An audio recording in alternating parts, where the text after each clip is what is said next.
déjà en direct. À partir de là, on juste le devant.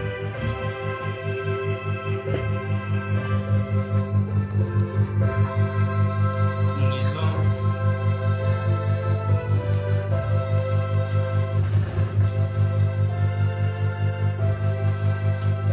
lisons le livre de Jean.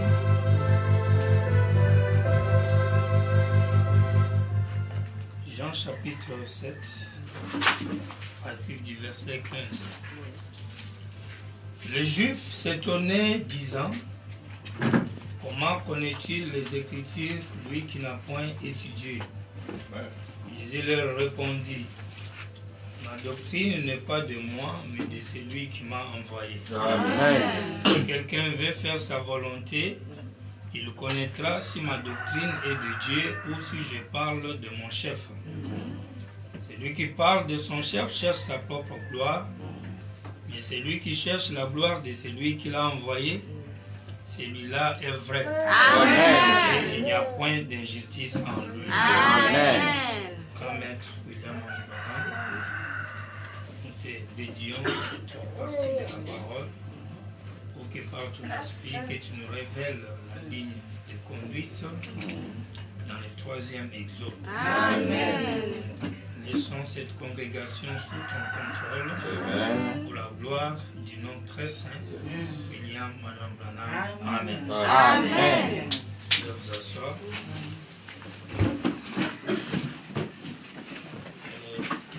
En cas de fatigue, tu seras obligé de remettre ça. Fred John, tu peux prendre ça et mettre quelque part là pour que cela serve d'appui sur demain. Lève la boîte. Nous sommes en train de... Le Seigneur vous bénisse. Amen. Ok, nous sommes contents de nous retrouver ici aujourd'hui et ce matin. Que Dieu bénisse ces merveilles. Ça fait très longtemps que je vois. Amen. Nous parlons de la doctrine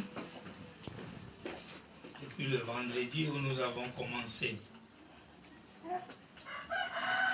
Et nous avons défini d'abord la doctrine comme ceci. Parce qu'aujourd'hui, nous nous posons la question de savoir qu'est-ce qu'est la doctrine du 3e exode. Si le frère qui interprète arrive, il pourra interpréter en cas de besoin. Et pour le moment, on avance d'abord sans interprète. Amen. Nous avons dit que la doctrine est une idéologie, c'est-à-dire un principe, des bases sur lesquelles les plans ou les orientations sont fixées. C'est une opinion maximale, cohérente, qui sert à interpréter les actions ou les faits. Quand on parle d'une doctrine, dans n'importe quel domaine, il s'agit du principe de la ligne de conduite qui est tracée pour cette société-là, pour ces domaines-là.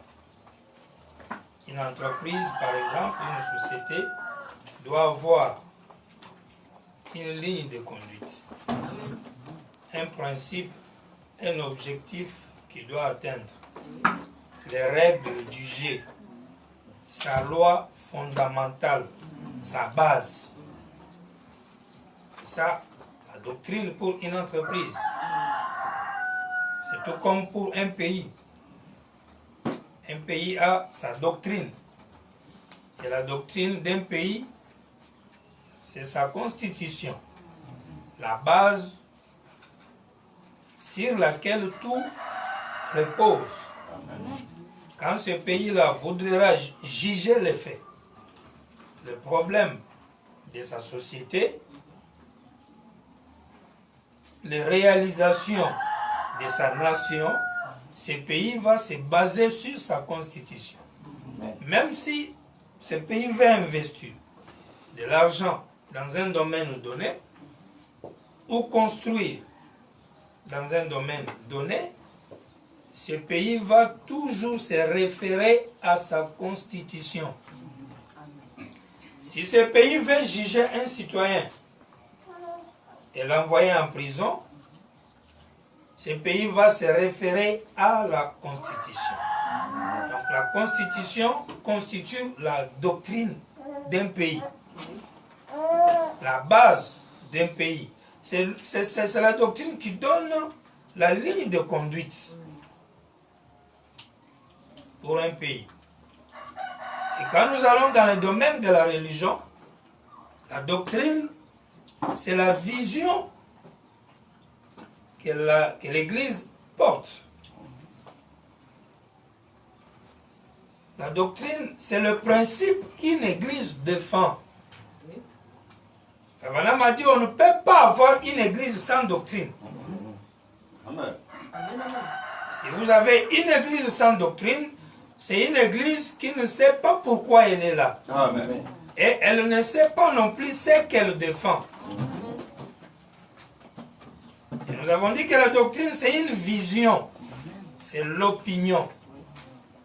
Abraham va nous éclairer encore davantage. Amen. Je vais lire dans Apocalypse chapitre 5. Deuxième partie, du 18 juin 61. Paragraphe 67. Maintenant, à mes amis qui sont à divers endroits au monde et qui entendront ceci sur bande magnétique. Et ici, je dirais que je dois apporter des doctrines et tout pour entreprendre ceci.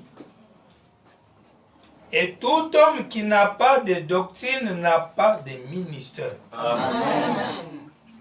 Ainsi, si vous ne pensez pas que votre assemblée devrait entendre cette bande, alors ne lui permettez pas de la voir. Amen. Je n'exprime que ma propre opinion, mes propres sentiments et ma propre révélation de la parole de Dieu. Amen. Frère Branham a sa propre opinion de la parole de Dieu. Amen. Frère Branham a ses sentiments vis-à-vis de la parole de Dieu. Amen. Frère Branham a une vision vis-à-vis de la parole de Dieu. Amen. Et il ajoute, il dit, si quelqu'un n'a pas une vision, un principe, une ligne de conduite, un principe qu'il défend, il dit, cet homme-là n'a pas de ministère. Amen.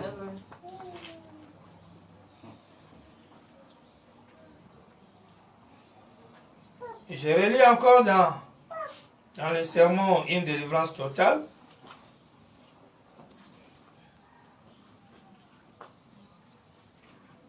Paragraphe 30. Et puis, nous allons aussi mettre dans un encadrement la doctrine que cette Église soutient.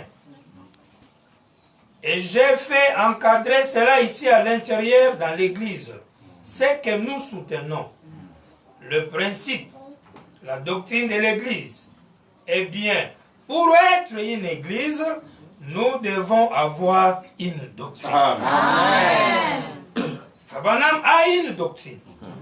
Et au Branham Tabernacle, il dit qu'il va donner la doctrine. Il va encadrer cela dans un cadre. Il va afficher ça au temple. De telle sorte que quand les gens vont venir, ils pourront savoir qu'est-ce que nous croyons, qu'est-ce que nous défendons, quelle est notre interprétation des Écritures. Amen. Paragraphe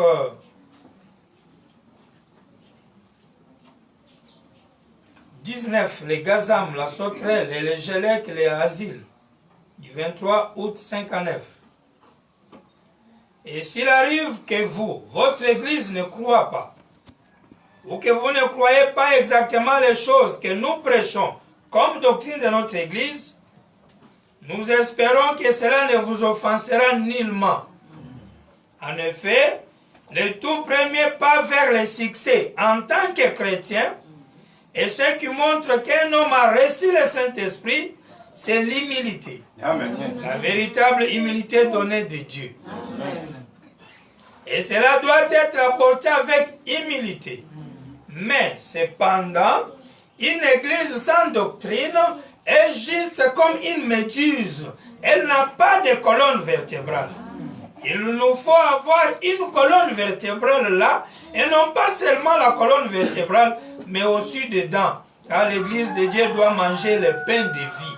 Amen. Ainsi, dans l'église ici, j'ai notre propre doctrine. Amen. Moi, Branham, j'ai une doctrine. Amen.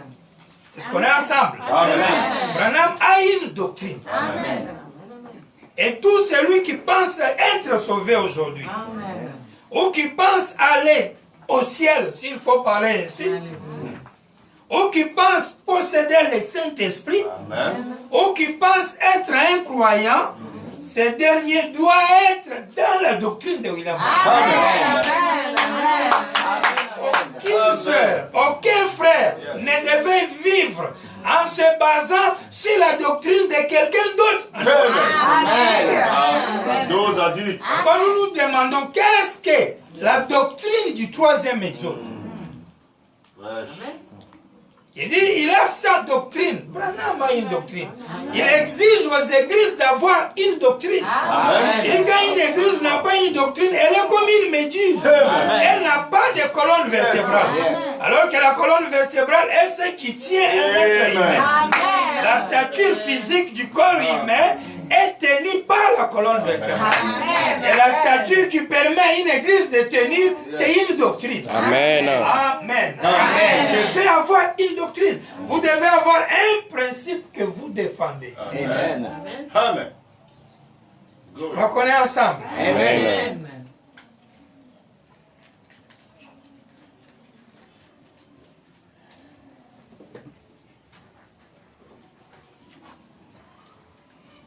Je lis dans qu'est-ce qu'est le Saint-Esprit. Amen. Paragraphe 8. Vous savez, chaque église, si vous n'avez pas une doctrine, vous n'êtes pas une église. Amen. Absolument. Vous n'êtes pas une église. Il vous faut avoir quelque chose sur lequel vous vous tenez. Amen. Vous vous tenez où? Amen. Vous vous tenez sur quoi? Il ajoute des principes que vous soutenez. Amen. Une église doit savoir sur quoi elle se tient. Amen. Elle soutient quoi? Amen. Elle avance sur base de quoi? Amen. Elle défend quoi? Amen. Elle est basée sur quoi? Vous remarquez aujourd'hui, quelqu'un vient et dit, je crois au message du temps de la fin. Et j'ai le ministère. Et enfin, il construit une église. Et soit il dit, Jésus est Dieu. Frère Branham est son prophète. Et il a la Bible avec lui. Il va lire quelques écritures dans l'Ancien Testament. Il va lire quelques écritures dans le Nouveau Testament. Puis il va prendre ce que Frère Branham dit. Puis il va prendre ce que le Saint-Esprit lui révèle. Et tout ça, il prêche, il amène les gens au ciel. Si vous demandez à cette personne, vous vous reposez sur quoi? Reposez-vous sur la loi de Moïse? Reposez-vous sur la doctrine de Jésus? Ou bien vous vous reposez sur la doctrine de William Branham? Parce qu'il faut une précision. Amen. Parce que chaque ministre envoyé par Dieu doit avoir une doctrine. Amen. Noé avait sa doctrine. Amen. Moïse avait sa doctrine. La dose. Jésus ici est venu et il a sa doctrine. Amen. La Bible dit quand il enseignait sa doctrine, les pharisiens l'écoutaient. Et il disait, lui qui n'a pas étudié, comment connaît-il l'interprétation des Écritures? Amen. Amen. Amen. Chaque homme envoyé de Dieu possède et doit posséder une doctrine. Vous ne pouvez pas être envoyé par Dieu sans doctrine. Amen. Tu as le ministère, tu dois avoir une doctrine. Amen. Tu es une église, tu dois avoir une Amen. doctrine. Amen.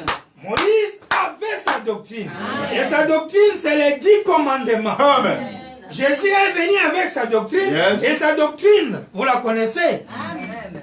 Le Père m'a envoyé. Amen. Le Père m'a envoyé. Amen. Selon Jean qui disait, Dieu a tant aimé le monde qu'il a envoyé son Fils unique afin que quiconque croit en lui ne périsse point, mais qu'il ait la vie éternelle. Jésus avait une doctrine de la grâce, de mourir à la croix comme un sacrifice. Ça, c'est la doctrine de Jésus. Moïse, sa doctrine, c'est les 10 commandements. Et là, nous sommes au temps de la fin. Nous sommes dans le 3e exode. Parce que Moïse est le premier exode. Amen. Jésus est le 2e exode. Absolument. Et Frère Branham nous a dit, aujourd'hui nous sommes dans le 3e exode. Les gens ont quitté l'Égypte pour aller en Palestine. C'est le premier exode. Et ils étaient basés sur une doctrine, une manière d'adorer Dieu, qui était conforme à cet âge-là. Et même pour être sauvé, il fallait marcher selon cette révélation de ces jours-là. Est-ce qu'on est ensemble? Amen. Ils offraient des sacrifices à Dieu pour le pardon du péché. Des animaux à 4 pattes. Ils allaient dans les sanctuaires pour adorer Dieu. Ça, c'est avec Moïse.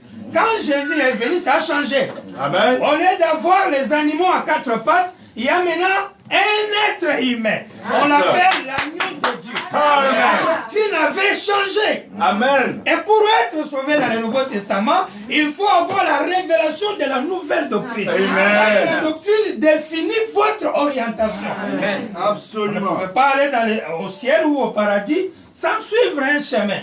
Et la doctrine est le chemin qui t'amène à ta destination. La cause adulte. On est ensemble. Ouais, Le Nouveau Testament a une autre doctrine. Et Frère Branham nous a dit, vous devez quitter le baptême ou bien la Palestine ou le judaïsme pour aller vers le baptême du Saint-Esprit. Amen. Ça, c'est la doctrine du Nouveau Testament. Le 3e exode vient.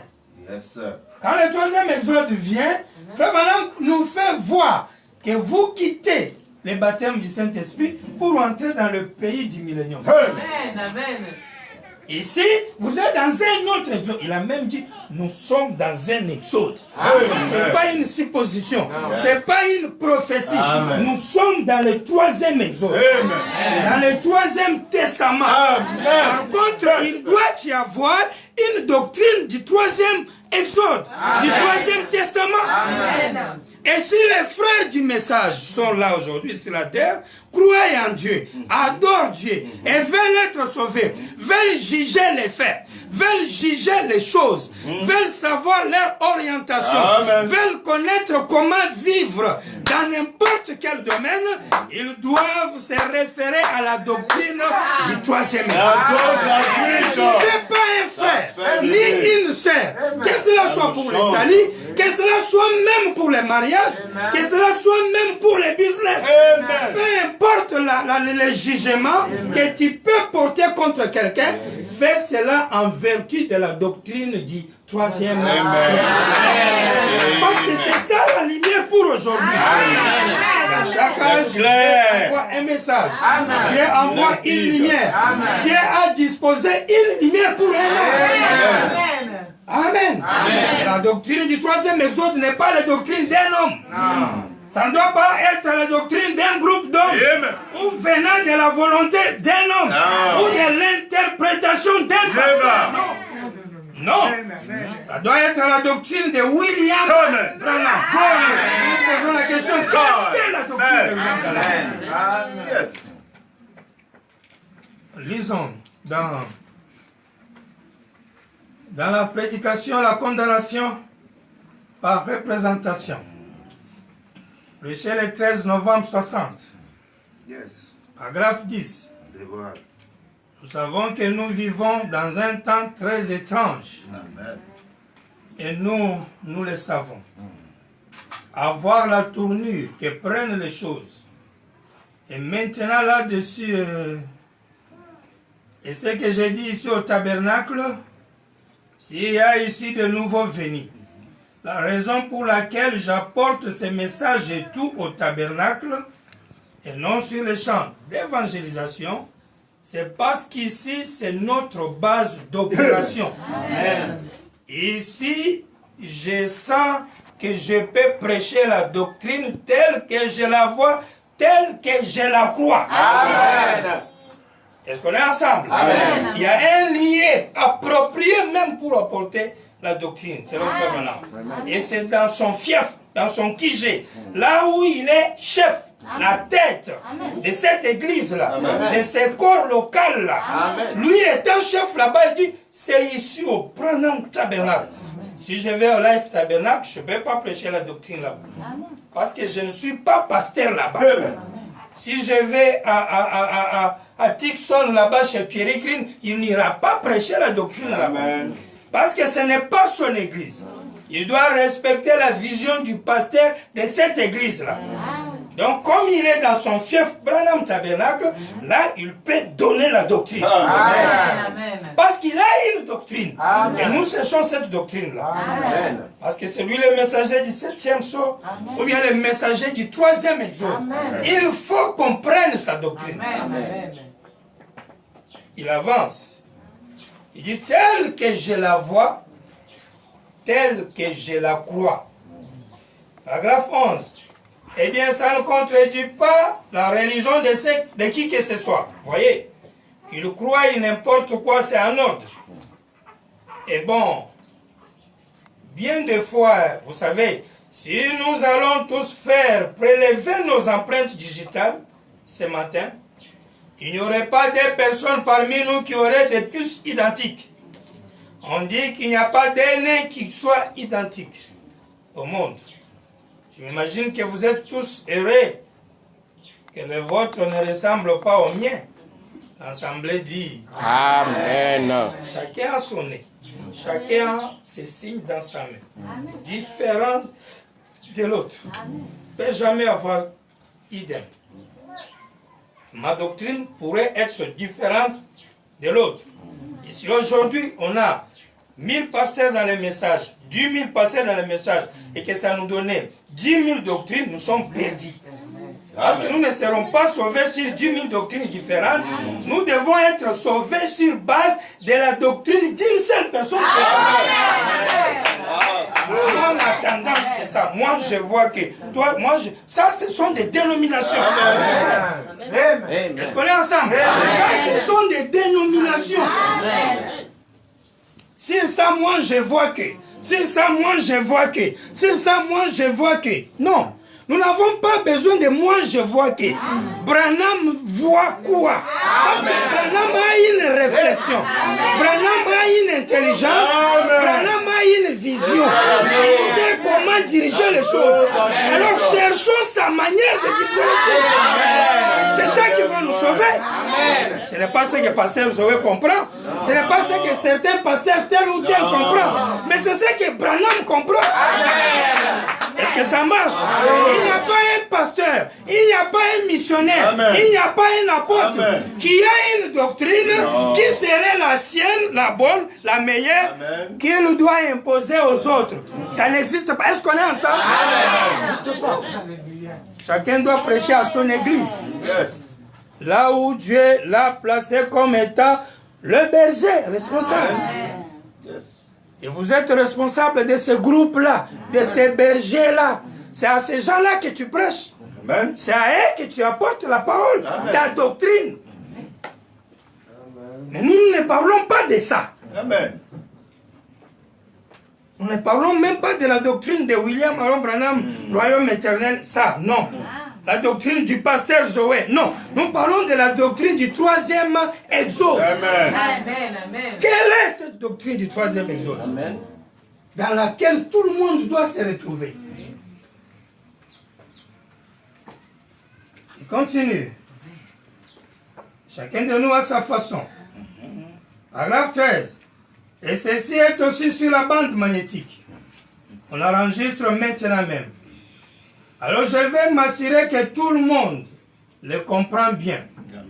Par contre, quand on prêche une doctrine Alors on doit s'en tenir à sa propre croyance. Amen. Sinon on est donc un hypocrite. Yes.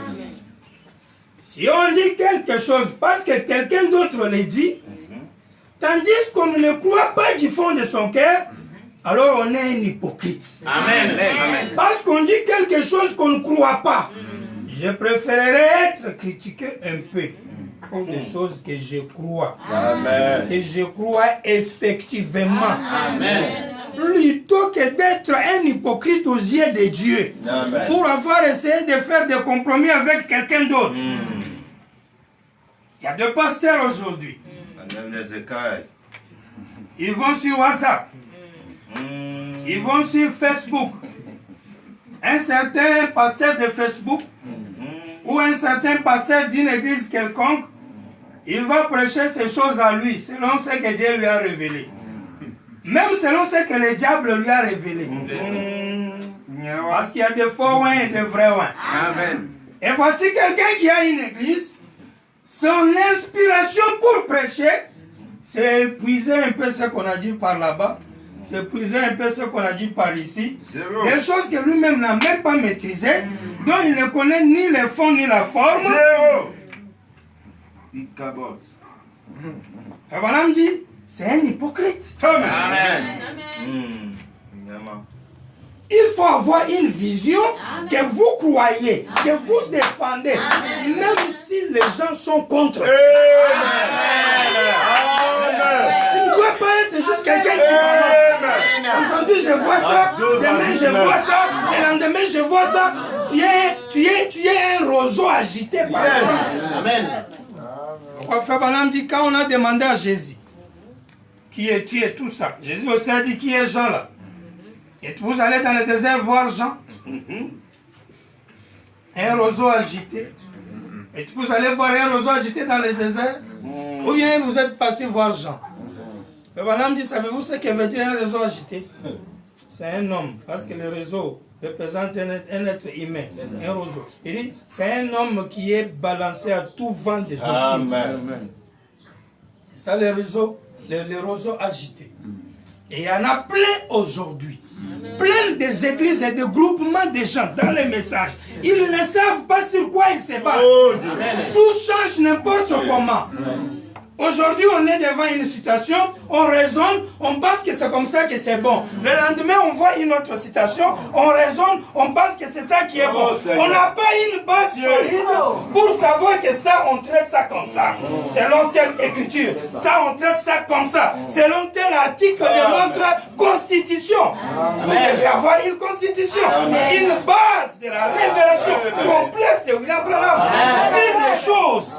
Et vous allez gérer et juger les choses selon cette révélation-là, sans compromis. Et Dieu ne change pas sa parole. Et Dieu ne fait pas de favoritisme. Ce qu'il a dit hier reste aujourd'hui et restera demain pour toujours. Amen. Et si vous l'aimez, vous marcherez selon ça. Si vous ne l'aimez pas, marchez selon